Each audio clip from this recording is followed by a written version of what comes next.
যখন সবাইকে দেখি দাদার হাত ধরে হাঁটে ঘোরে, তখন খুব আফসোস হয়। আর যদি আমার দাদা বেঁচে থাকতেন, আমিও তো তার হাত ধরে এভাবে হাঁটতে পারতাম। ছোটোবেলা থেকে পাইনি দাদার আদর। তখনই আমার মনে হয় আমার দাদার হত্যাকারী শেখ মুজিব। প্রথমে আসি আমার দাদার পরিচয়।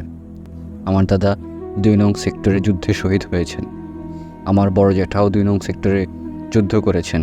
আমার পরিবার একান্তভাবে আওয়ামী লীগ করত। আমার জ্যাঠা শেখ মুজিবের উপর বিরক্ত হয়ে নবগঠিত দল জাসদে যোগদান করেন, কিন্তু কখনও নিজের নেতা শেখ মুজিবের সাথে বেইমানি করেন নাই, বরং বেইমানি করেছেন শেখ মুজিব নিজে।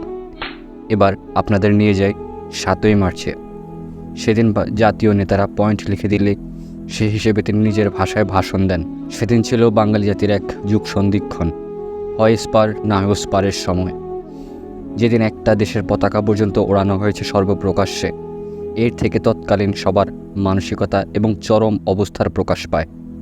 আপনাকে এই কথা মানতে হবে, সে সময় মুজিবের কথাই ছিল শেষ কথা এবং তার জনপ্রিয়তা ছিল আকাশচুম্বী।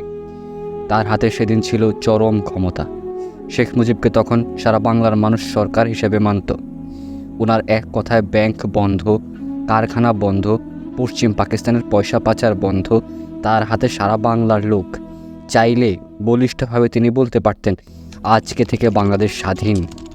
তিনি ৭ই মার্চের ভাষণে ফাঁক রেখেছেন স্বাধীনতার ঘোষক নিয়ে, রেখেছেন স্বাধীনতা নিয়ে, রেখেছেন মুক্তিযোদ্ধাদের নিয়ে। সিনিয়র নেতাদের মানা সত্ত্বেও তিনি শেষে বললেন, জনগণের প্রতিনিধির কাছে ক্ষমতা হস্তান্তর করতে হবে।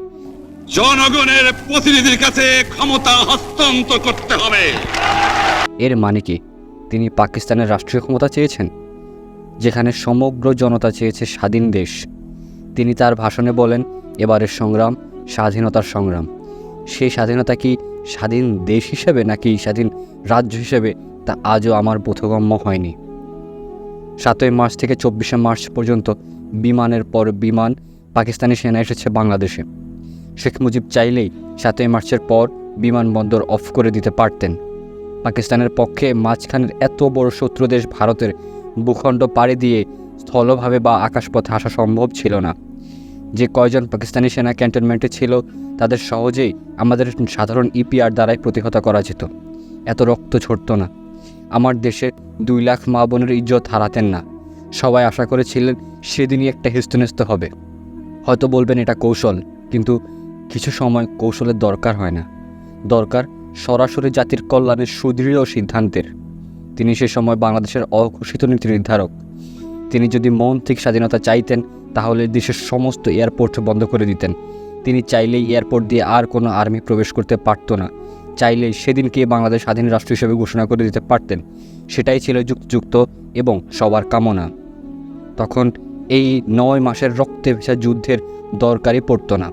শুধুমাত্র তার গাফিলতির কারণে এতগুলো প্রাণ পরিবার নিঃস্ব হলো, এত বোনের ইজ্জত লুণ্ঠন হলো। এত কিছু শেখ মুজিব জানতেন।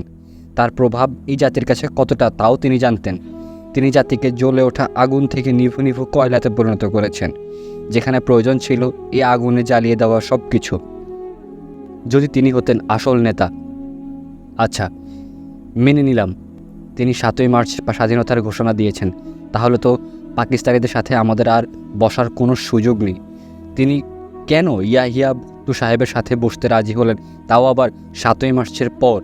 তিনি কেন ২৩শে মার্চ বাংলাদেশের পতাকার জায়গায় পাকিস্তানের পতাকা উড়িয়েছেন ধানমন্ডির ৩২-এর বাসায়?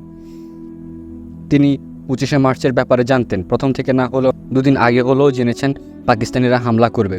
তিনি কেন একটিবার এই খবর জানালেন না কাউকে?